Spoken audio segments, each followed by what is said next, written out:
Good morning everyone. क्या हाल चाल बच्चों? सब बढ़िया।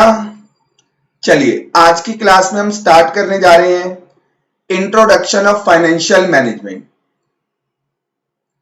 ये जो फाइनेंशियल मैनेजमेंट है ना बेटा, ये जो फाइनेंशियल मैनेजमेंट है ये दो टर्म से मिलकर बना हुआ है। फाइनेंशियल मैनेजमेंट दो टर्म से मिलकर बना हुआ है और वो दो टर्म्स कौन कौन सी है?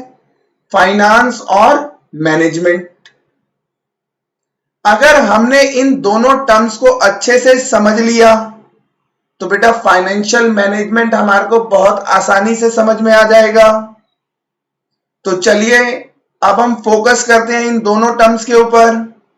और सबसे पहली टर्म्स क्या आती है यहां पर? फाइनेंस। तो बेटा फाइनेंस किसे कहते हैं? किसे कहते हैं बेटा फाइनेंस? किसी भी एक्टिविटी को करने के लिए जो भी फंड की रिक्वायरमेंट है, जो भी मनी की रिक्वायरमेंट है, उसी को फाइनेंस बोला जाता है। क्या बताया मैंने?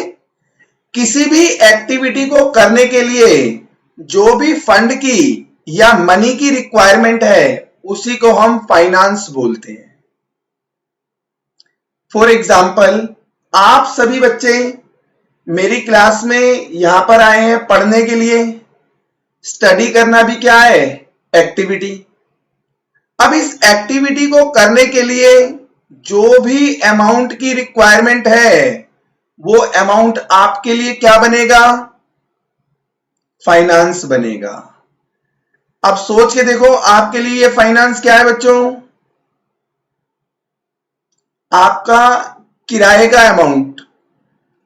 अब ये जो बच्चा है रोज मेरी क्लास में आता है बेटा घर से और क्लास करने के बाद घर जाता है, तो घर से क्लास में आया और क्लास से घर में गया, इसमें इसका 100 रुपए का बस का किराया लगता है। इस बच्चे का रोज का बस का किराया कितना है? 100 रुपए। तो बेटा अब जब ये कल मेरी क्लास में आएगा स्टडी करने के लिए, तो इसको स्टडी एक्टिविटी को करने के लिए कितने पैसों की जरूरत है? कितने फंड की रिक्वायरमेंट है? 100 रुपीज की। तो ये 100 रुपीज क्या है बेटा? फाइनेंस है। क्योंकि कल जब ये मेरी क्लास में आके स्टडी एक्टिविटी करेगा तो उस एक्टिविटी को करने के लिए कितने फंड की रिक्वायरमेंट है इस बच्चे को? 100 रुपीज की। तो ये 100 रुपीज इसके लिए क्या है? फाइनेंस है। तो मैंने आपको क्या बताया? किसी भी एक्टिविटी को करने के लिए जो भी फंड या मनी की रिक्वायरमेंट है उसको हम फाइनेंस बोलेंगे। अब आप सभी बच्चे यहां पर स्टडी एक्टिविटी कर रहे हो और इस एक्टिविटी को करने के लिए जो भी अमाउंट आपके लिए रिक्वायर्ड होगा वो आपके लिए क्या बनेगा? फाइनेंस बनेगा। अब मेरे पॉइंट ऑफ व्यू से सोचो, मेरे पॉइंट ऑफ व्यू से सोचो बच्चों, मैं भी यहां पर आकर आपको क्या कर रहा हूं? पढ़ा रहा हूं। तो ये जो मैं पढ़ा रहा हूं बेटा ये भी क्या है? एक्टिविटी है। कौन सी एक्टिविटी? Teaching activity. अब इस टीचिंग एक्टिविटी को करने के लिए भी तो मुझे कुछ ना कुछ फंड की मनी की रिक्वायरमेंट होगी या नहीं होगी? होगी। और वो मनी की रिक्वायरमेंट मेरे लिए क्या बनेगी? फाइनेंस। जैसे मैं अपने घर से यहां क्लासरूम में आपको पढ़ाने आया हूं और पढ़ाने के बाद वापस घर जाऊंगा, तो आने में और जाने में मेरी कार में बेटा 500 रुपए का पेट्रोल कंज्यूम होता है। मेरी कार में 500 रुपए का पेट्रोल कंज्यूम होता है। तो बेटा जब मैं कल दोबारा आऊंगा पढ़ाने के लिए तो मैं क्या करूंगा? Teaching activity. तो कल जब मेरे को टीचिंग एक्टिविटी करनी है तो इस एक्टिविटी को करने के लिए मुझे कितने अमाउंट की रिक्वायरमेंट है? कितने फंड की रिक्वायरमेंट है? 500 रुपए की। तो ये 500 रुपए मेरे लिए क्या बनेगा? अमाउंट ऑफ फाइनेंस बनेगा। क्योंकि मैं क्या कर रहा हूं बच्चों? Teaching activity. और इस टीचिंग एक्टिविटी को करने के लिए मुझे कितने फंड की रिक्वायरमेंट है? 500 रुपए की। तो ये 500 रुपए क्या है बेटा? अमाउंट ऑफ फाइनेंस है। अब देखो मैंने अभी क्या बताया था, किसी भी एक्टिविटी को करने के लिए जो भी अमाउंट रिक्वायर्ड है उसको हम फाइनेंस बोलेंगे। आप स्टडी एक्टिविटी कर रहे हो तो स्टडी एक्टिविटी करने के लिए जो भी अमाउंट रिक्वायर्ड है वो आप सभी बच्चों का फाइनेंस है। मैं टीचिंग एक्टिविटी कर रहा हूं तो टीचिंग एक्टिविटी को करने के लिए जो भी अमाउंट रिक्वायर्ड है वो मेरे लिए क्या बनेगा? फाइनेंस। अब देखो मैं जो एक्टिविटी कर रहा हूं टीचिंग एक्टिविटी, ये एक्टिविटी मैं किस पर्पस के साथ कर रहा हूं? पैसा कमाने के लिए। मैं आपको क्यों पढ़ा रहा हूं बच्चों? पैसा कमाने के लिए। तो ये जो मैं टीचिंग एक्टिविटी कर रहा हूं ये कौन सी एक्टिविटी है? Economic activity. तो इकोनॉमिक एक्टिविटी को करने के लिए भी क्या होता है बच्चों? फंड की रिक्वायरमेंट। और जो फंड की रिक्वायरमेंट है वो क्या बनेगा? Amount of finance. अगर मैं आपके केस की बात करूं, आप कौन सी एक्टिविटी कर रहे हो बेटा? Study activity. क्या स्टडी एक्टिविटी का करने का पर्पस आपका पैसा कमाना है? क्या आप स्टडी करके यहां से पैसा कमा रहे हो? नहीं। ये क्या है बच्चों? Non economic activity. आप जो मेरी क्लास में आके पढ़ रहे हो ये क्या है? Non economic activity. क्योंकि आपका पर्पस एग्जाम में पास होना है, पैसा कमाना नहीं है। बट मैं जो आपके आकर पढ़ा रहा हूं, मैं जो आकर आपको पढ़ा रहा हूं उसका पर्पस क्या है? पैसा कमाना। क्योंकि मुझे एग्जाम थोड़ी ना देने हैं। क्या मुझे एग्जाम देने हैं? नहीं, मुझे अब एग्जाम नहीं देने। एग्जाम आपको देने हैं। आपका पर्पस है एग्जाम पास करना, मेरा पर्पस है पैसा कमाना। तो आपका पर्पस था बेटा एग्जाम पास करना, तो आपका जो एक्टिविटी है क्या वो आप पैसा कमाने के लिए कर रहे हो? नहीं, एग्जाम पास करने के लिए। तो ये एक्टिविटी कौन सी एक्टिविटी है? Non economical activity. और मैं जो आपको पढ़ा रहा हूं बेटा, मैं जो एक्टिविटी कर रहा हूं टीचिंग एक्टिविटी, इसका पर्पस क्या है? पैसा कमाना। तो ये कौन सी एक्टिविटी है? Economic activity. अब देखो मैं इकोनॉमिक एक्टिविटी कर रहा हूं तब भी मुझे फंड की रिक्वायरमेंट है। रोज 500 रुपए का पेट्रोल डलवाना है तो 500 रुपए मुझे रोज चाहिए। तो ये जो 500 रुपए की रिक्वायरमेंट है वो फाइनेंस है मेरा। और वो रिक्वायरमेंट किसके लिए है? इकोनॉमिक एक्टिविटी के लिए। और आप सभी बच्चे को ये जो आप यहां पे स्टडी कर रहे हो नॉन इकोनॉमिक एक्टिविटी, इसके लिए भी क्या है? मनी की रिक्वायरमेंट, किराया भाड़ा चाहिए। तो बेटा कोई भी एक्टिविटी करो आप, चाहे वो इकोनॉमिकल एक्टिविटी हो चाहे नॉन इकोनॉमिकल एक्टिविटी हो, कोई भी एक्टिविटी आप करो, अगर उस एक्टिविटी को करते समय किसी भी फंड की रिक्वायरमेंट है, किसी भी अमाउंट ऑफ मनी की रिक्वायरमेंट है, तो उसे हम क्या बोलेंगे? फाइनेंस बोलेंगे। तो फाइनेंस का मतलब क्लियर हो गया बच्चों? आप कोई भी एक्टिविटी करो, उस एक्टिविटी को करते समय जो भी फंड की रिक्वायरमेंट होगी उस फंड को हम क्या बोलेंगे? फाइनेंस बोलेंगे। लीजिए बेटा, यही डेफिनेशन हमने यहां पर भी लिखी है। यही डेफिनेशन देखो यहां पर भी लिखी हुई है हमने। Money required for any activity is known as finance.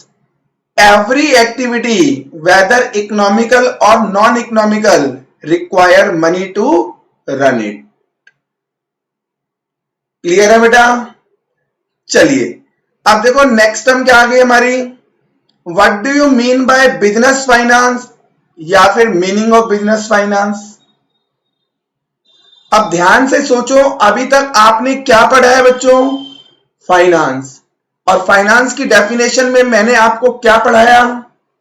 किसी भी एक्टिविटी को करने के लिए जो भी अमाउंट की, जो भी फंड की रिक्वायरमेंट है उसको हम फाइनेंस बोलते हैं। फाइनेंस की डेफिनेशन में क्या सीखा आपने? किसी भी एक्टिविटी को करने के लिए जो भी फंड की रिक्वायरमेंट है उसे हम फाइनेंस बोलते हैं। मैंने यहां पे फोकस करा बेटा किसी भी एक्टिविटी को करने के लिए, आप कोई भी एक्टिविटी करो, बट यहां पर देखो वो एक्टिविटी क्या है, बिजनेस। क्योंकि बिजनेस करना भी क्या है बच्चों, एक एक्टिविटी है या नहीं है, एक्टिविटी है। तो जब कोई हमसे पूछता है कि बताओ बच्चों बिजनेस फाइनेंस क्या है, तो यहां पर बिजनेस क्या है, हमारी एक्टिविटी। और आपको पता है बेटा किसी भी एक्टिविटी को करने के लिए जो भी अमाउंट रिक्वायर्ड है उसे हम फाइनेंस बोलते हैं। जब हमारे को एक्टिविटी स्पेसिफाइड है बिजनेस, तो बेटा बिजनेस एक्टिविटी को करने के लिए, बिजनेस को करने के लिए जो भी अमाउंट की रिक्वायरमेंट है, जो भी फंड की रिक्वायरमेंट है, उसको क्या बोला जाएगा, बिजनेस फाइनेंस बोला जाएगा। क्या बताया मैंने बच्चों कि बिजनेस को करने के लिए जो भी फंड की रिक्वायरमेंट है, जो भी मनी की रिक्वायरमेंट है, उसको हम बिजनेस फाइनेंस बोलेंगे। तो यहां से आपको फाइनेंस का मीनिंग क्लियर हो गया, बिजनेस फाइनेंस का मीनिंग क्लियर हो गया। यहां तक किसी बच्चे को कोई डाउट है पहले,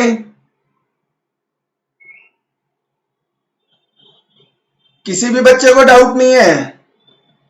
चलिए, अगर आपने मेरे 2 एग्जाम्पल का आंसर दे दिया तो मैं मान लूंगा बेटा आपको फाइनेंस के मीनिंग में और बिजनेस फाइनेंस के मीनिंग में कोई भी डाउट नहीं है।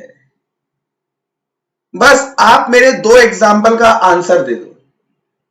चलिए एग्जाम्पल नंबर 1 पे आ रहे हैं। ये रामलाल है बच्चों, और ये बिजनेस करने के बारे में सोच रहा है। ये बिजनेस करेगा। अब बिजनेस करने के बारे में सोच रहा है, इसने क्या करा बच्चों, 50 लाख रुपए इसने खुद ने क्या करे हुए थे, सेविंग करी हुई थी। इसने 50 लाख रुपए अपनी सेविंग से निकाले और 25 लाख रुपए का बैंक से लोन ले लिया। 25 लाख रुपए का बैंक से लोन ले लिया और उसके बाद इसने बिजनेस स्टार्ट कर दिया। तो बताओ बच्चों अमाउंट ऑफ बिजनेस फाइनेंस कितना, 50 लाख, 25 लाख, 75 लाख, कितना? 3 ऑप्शन है बेटा आपके पास, 50 लाख, 25 लाख और 75 लाख। फटाफट बताओ बच्चों कितना? देखिए कुछ बच्चे कह रहे हैं 50 लाख, कुछ कह रहे हैं 75 लाख। बेटा ये तो आप झगड़े वाला काम कर रहे हो। चलिए चलिए मैं बताता हूं बच्चों, आपको ध्यान से सुनिए। मैंने आपको बिजनेस फाइनेंस की डेफिनेशन में क्या बताया कि बिजनेस करने के लिए जो भी अमाउंट रिक्वायर्ड है, जो भी फंड रिक्वायर्ड है, उसको क्या बोलेंगे, बिजनेस फाइनेंस। अब आप एक बात सोचो बेटा, रामलाल ने अपना 50 लाख रुपए का सेविंग क्यों निकाला, बिजनेस करने के लिए। तो ये जो 50 लाख रुपए हैं ये रामलाल कहां यूज करेगा, बिजनेस को करने के लिए। लेकिन साथ साथ रामलाल ने बैंक से लोन भी लिया। ये लोन क्यों लिया है, क्योंकि इसके माइंड में तो चल रहा था मुझे क्या करना है, बिजनेस। उस बिजनेस को करने के लिए 50 लाख रुपए इसने अपने निकाले और 50 लाख रुपए अपने निकालने के बाद भी इसे लग रहा है कि ये अमाउंट कम है, बिजनेस करने के लिए और पैसा चाहिए। तो ये कहां गया होगा, बैंक के पास, और बैंक से कितना लोन ले लिया, 25 लाख रुपए।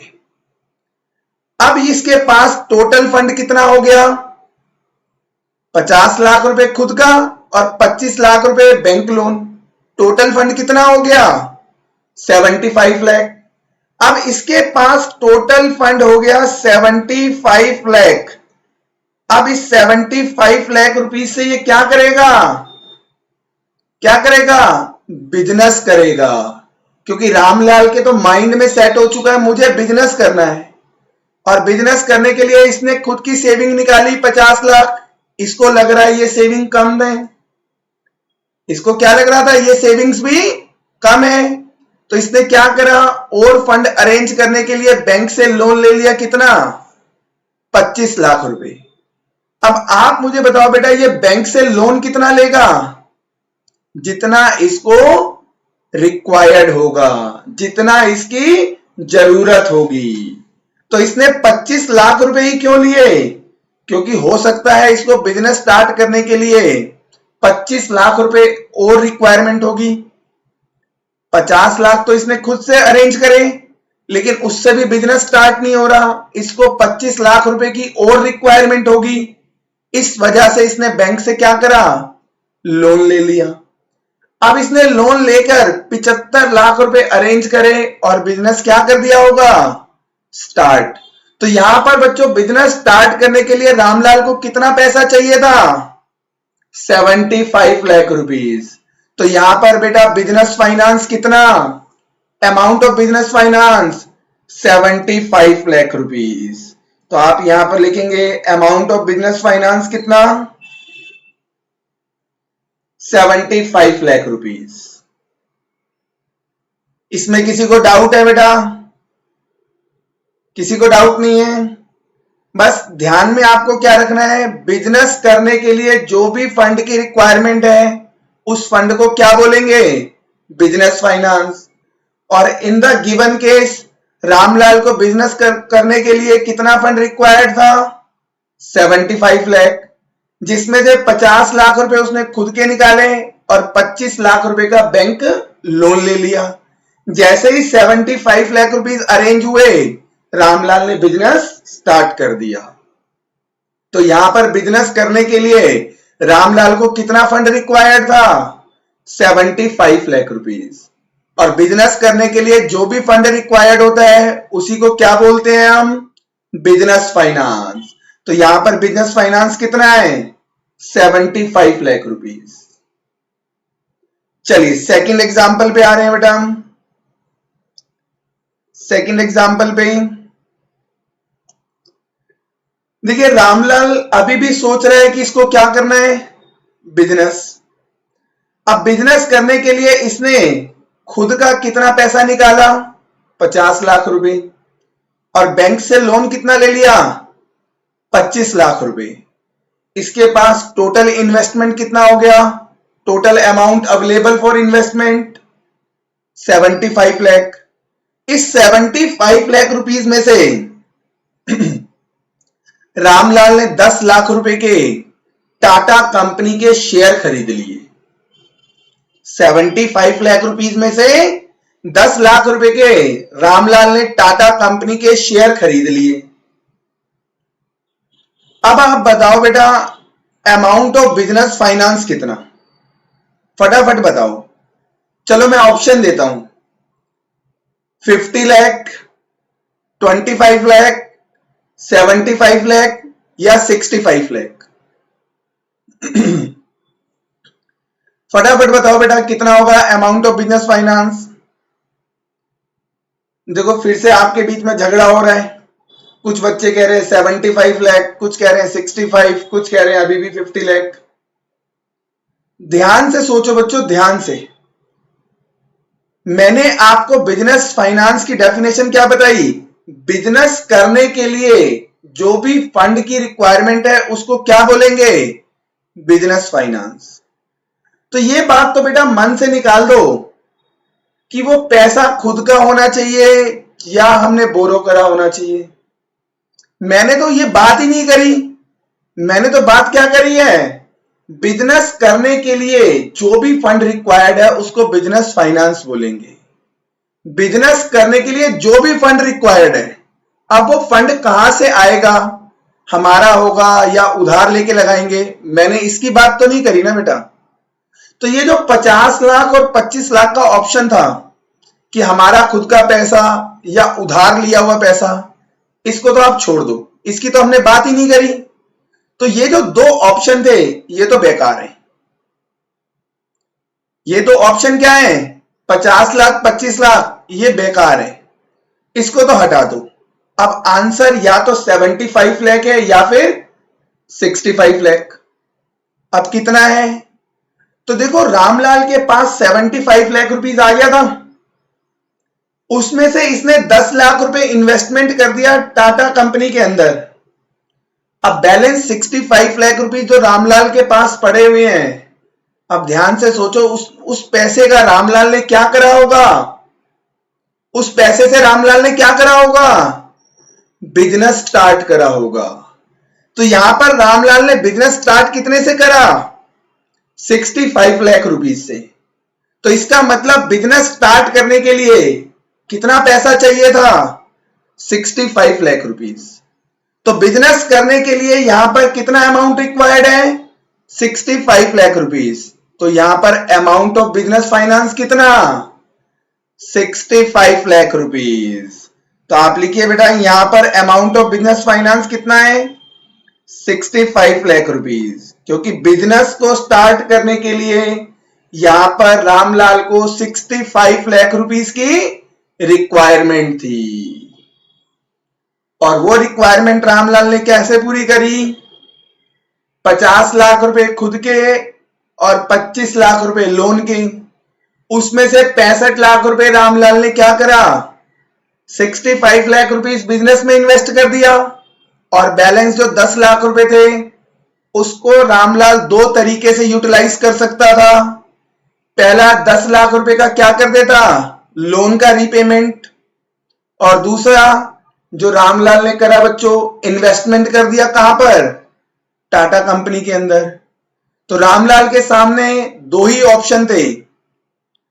बिजनेस स्टार्ट तो हो गया बेटा 65 लाख रुपीस से, 10 लाख रुपए बचे हुए थे।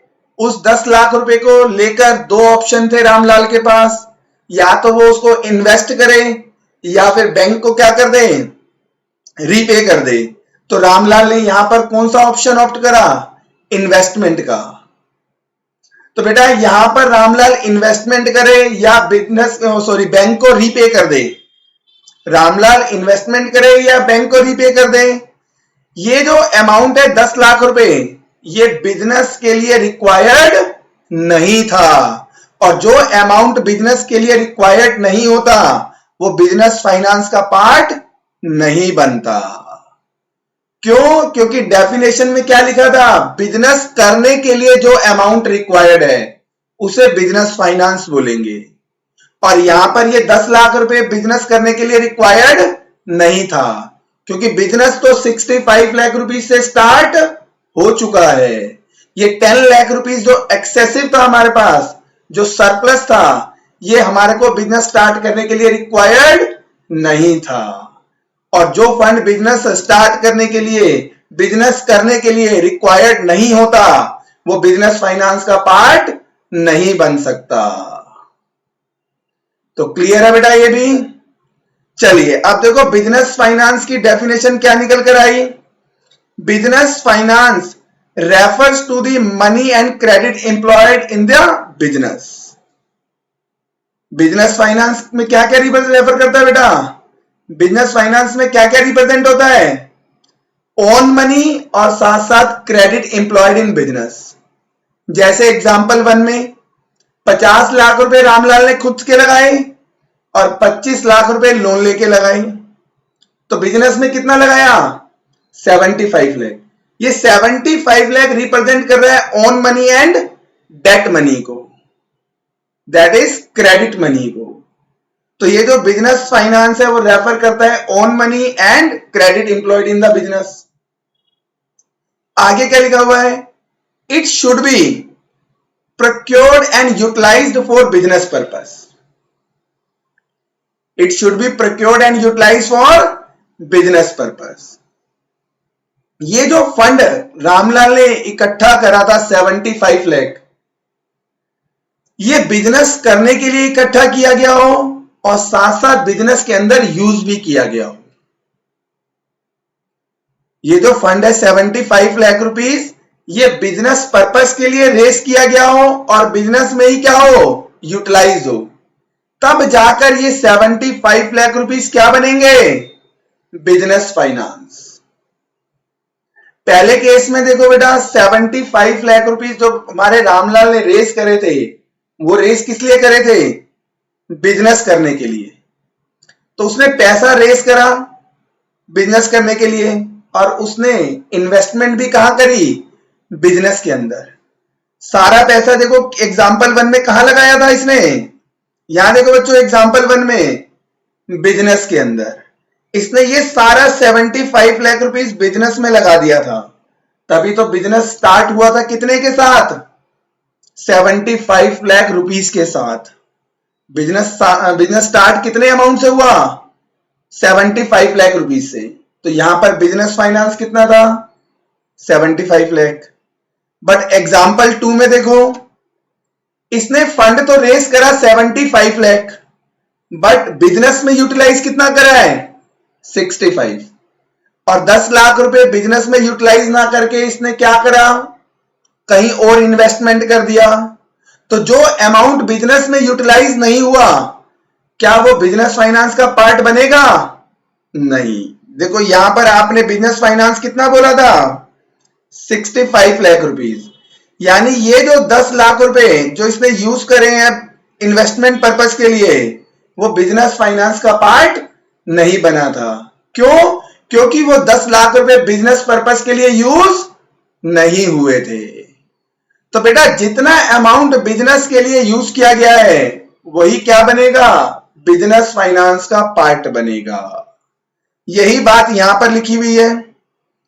It should be raised, that is called procured and utilise for business purpose. आपने फंड भी बिजनेस पर्पस के लिए ही क्या कराओ? प्रोक्योर कराओ, और बिजनेस के लिए ही यूटिलाइज कराओ। अगर आपने बिजनेस के लिए यूटिलाइज नहीं करा, तो बेटा वो बिजनेस फाइनेंस का पार्ट नहीं बनेगा। तो यहां से बेटा 2 टर्म क्लियर हो गई, फाइनेंस और बिजनेस फाइनेंस। फाइनेंस क्या बताया मैंने? किसी भी एक्टिविटी को करने के लिए जो भी अमाउंट की रिक्वायरमेंट है, जो भी फंड की रिक्वायरमेंट है, उसे हम फाइनेंस बोलेंगे। बिजनेस फाइनेंस में क्या बताया? कि बिजनेस को करने के लिए जो भी फंड की रिक्वायरमेंट है, उसको हम क्या बोलेंगे? Business finance. और यहां पर हमने 2 बातें और सीखी बेटा, कि यहां पर हम ये चेकआउट नहीं करते कि वो जो फंड बिजनेस में लगेगा कहां से आएगा।